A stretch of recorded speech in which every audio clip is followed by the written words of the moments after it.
want to derive 3 benefits from this era, from the Crusades. 3 benefits that insha'Allah ta'ala I want us to think about in light of the current situation. Firstly, the question arises, how could the Muslim Ummah have lost Jerusalem? Was it not during its prime and pinnacle? Was there not a glorious Khilafah known as the Abbasids? How could a group of ragtag, motley crew coming all the way from Europe, inching their way, walking on foot, some of them, how could they come all the way from France and nobody does anything to stop them? Where were the Salahadin? Where were the Khulafa? Where were the Ghazis? Where were the Seljuqs? Where was everybody? How could this have happened? And when you study Islamic history, you realize what we are seeing then, we are seeing right now. You see, brothers and sisters, many of us have a romanticized view of the past. We are taught things that are almost like mythology when we're children.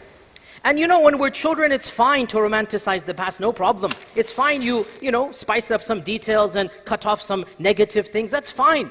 But if adults continue to believe in the past as a fairy tale, in Islamic history as not the real history, but a romanticized history, well then they're going to repeat the same lessons and the same problems of the past, they're going to repeat them. As adults, we need to grow up and we need to call a spade a spade. As adults, we need to examine history critically and learn from the mistakes of the previous generations so that we don't repeat them.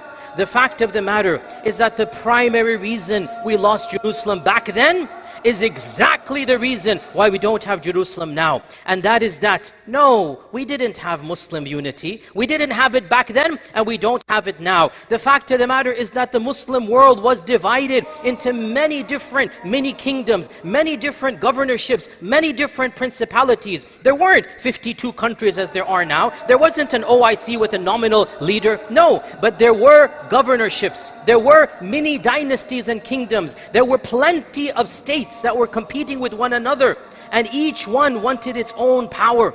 And the Khalifa was simply a Khalifa in name. In reality, by this point in time, the Abbasid Khalifa was a token figure. It was the Seljuqs who were in charge. The Abbasid Khalifa didn't even have an army. Even if he wanted to declare an army, he had no army. The power was in the hands of other mini dynasties. And do you know, brothers and sisters, do you know that while the Crusaders were inching their way into Muslim territory, Muslims, these dynasties, these kingdoms, just like we see now, were fighting amongst themselves. They were waging war against each other, each one trying to capture the land of the other. As they're fighting, and literally in their backyards, the Crusaders are inching on. And they're thinking it's a trivial matter. I need to fight with my cousin. I need to fight with my brother so that I control the larger share of the pie. And I'm not joking when I say my brother. I'm not joking at all. In fact, one of the most painful episodes during the year that the Crusaders conquered Jerusalem, a few months before this incident, 2 blood brothers, both of them from the Seljuk dynasty, Ridwan and Duqaq, 2 blood brothers. One of them controlled Halab, Aleppo, and the other controlled Damascus, Damashq. They were fighting one another, each one wanting the territory of the other. The same year that the Crusaders are inching their way in Bilad al-Sham, 2 blood brothers, forget distant relatives, forget competing kingdoms that both say the kalima. They had the same father and they're fighting one another for the kursi. Don't think that anything you're seeing today is new. The same realities of the past. Internal strife, civil war, greed, wanting more dunya. And because of this, what's going to happen? The enemy is going to come in and right behind their backs go and conquer Jerusalem. And then when Jerusalem is actually conquered, do you know what the Seljuqs basically said and did?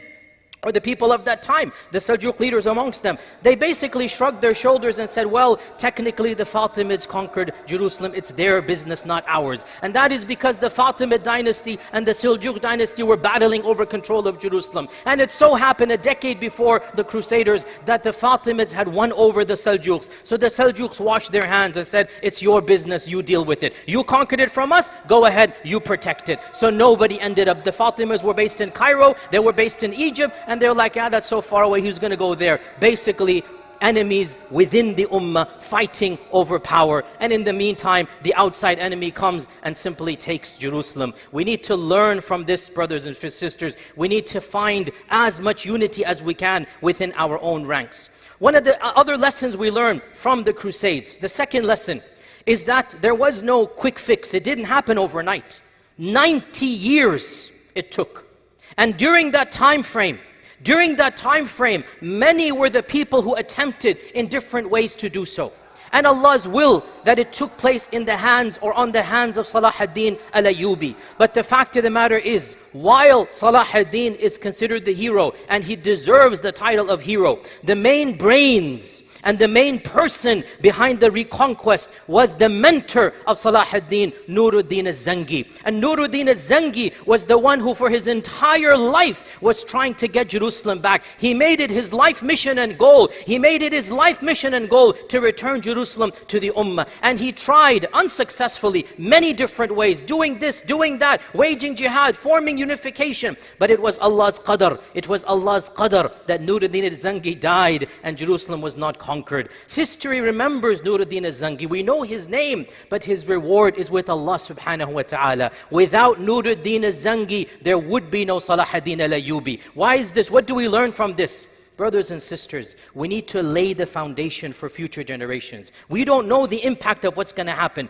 Nuruddin al-Zangi saw this young teenager by the name of Yusuf. His actual name is Yusuf. Salahadin's name is Yusuf. He saw this young teenager by the name of Yusuf, and he saw potential in him. 18 years old, and he took him under his wing. He trained him. He gave him power. He sent him here and there, and slowly but surely Salahadin began to rise. When Nuruddin passed away, still it took Salahadin another decade, but the vision of Nuruddin was actually materialized after the death of Nuruddin al-Zangi. We don't know what efforts we're going to do is going to bring fruition. We can't necessarily look at the prize in our lifetimes. We have to plant the seeds, put our trust in Allah subhanahu wa ta'ala. Insha'Allah, Allah shall reward Nuruddin for all that he deserves, even though he didn't see with his own eyes the conquest of Jerusalem. And we need to learn from this long-term planning. We might not see success in our lifetimes, but we need to think a generation ahead like Nuruddin al-Zangi did.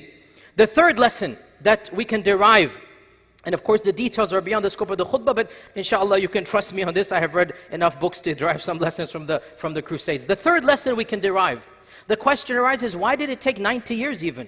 I mean, after all, once Jerusalem is taken, why doesn't the ummah come together? I mean, think about it. We had an entire ummah surrounding Jerusalem of Muslims. Hundreds, thousands of people that can fight. Dozens of dynasties. And there was but one small city or one small group of European Crusaders that had overtaken Jerusalem. Why did it take so long? We go back to point number one, and which is the same issue of why the delay took place. And that is that even after the conquest of Jerusalem by the Crusaders, there was internal bickering, there was backstabbing, there was rivalry between the dynasties, and even those that were fighting for the same cause, issues happened between them. And again, because of the difficult times we live in, we need to be a little bit blunt and teach us some lessons that open our eyes. These are not romanticized facts. This is raw history. The sad reality, brothers and sisters, is that Salahadin al-Ayyubi and Nuruddin al-Zangi are both great people. We respect and admire them,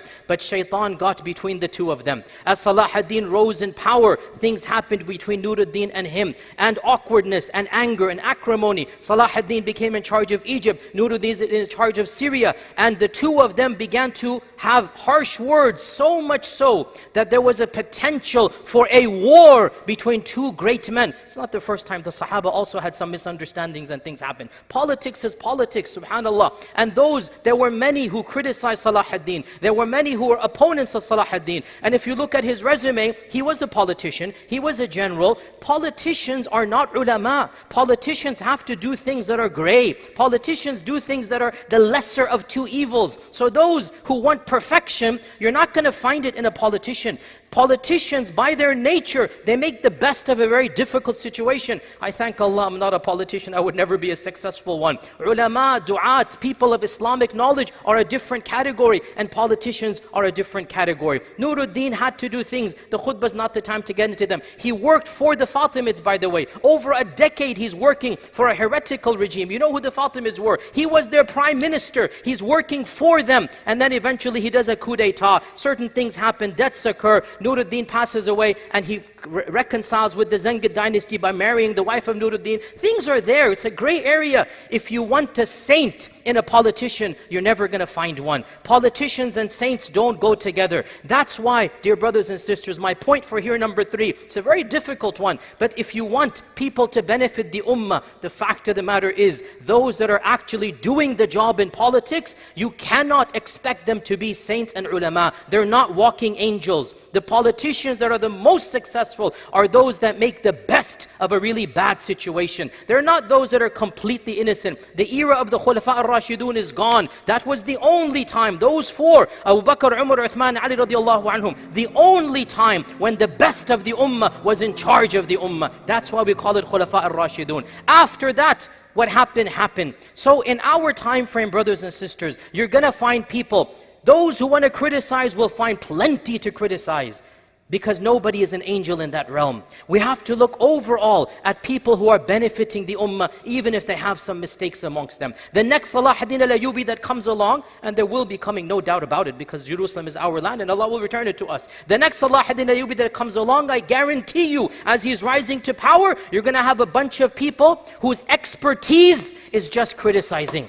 They do nothing except sit in their armchairs and criticize anybody who does everything else. We have to ignore the professional full-time critics, because they get nothing done as they find fault with everybody else. You will not find a walking angel that is a politician in general. And much can be said. I don't want to ruin your impression of some of these people, but the fact of the matter, when you read their biographies, you have to do what you have to do as a king, as a ruler, as a leader, as a general. It's not all clean. And sometimes you do things which is the lesser of the two, but you do a lot of good for the ummah, and you end up a hero, and those things that you did are basically ignored for the average person, which is fine. But now, when we're studying history, and we're seeing a repeat of that time when Jerusalem is gone, we have to be careful that we don't fall into the camp of the critics, who all they could do is look at Salahadin and look at Nuruddin and talk a lot and do nothing. Sometimes those that benefit the ummah are not going to be perfect angels, but they'll still end up benefiting the ummah. These are 3 simple lessons that I wanted to derive from that time frame. And as we conclude the first khutbah, we remind ourselves that last time Jerusalem was in Crusader hands for almost 90 years.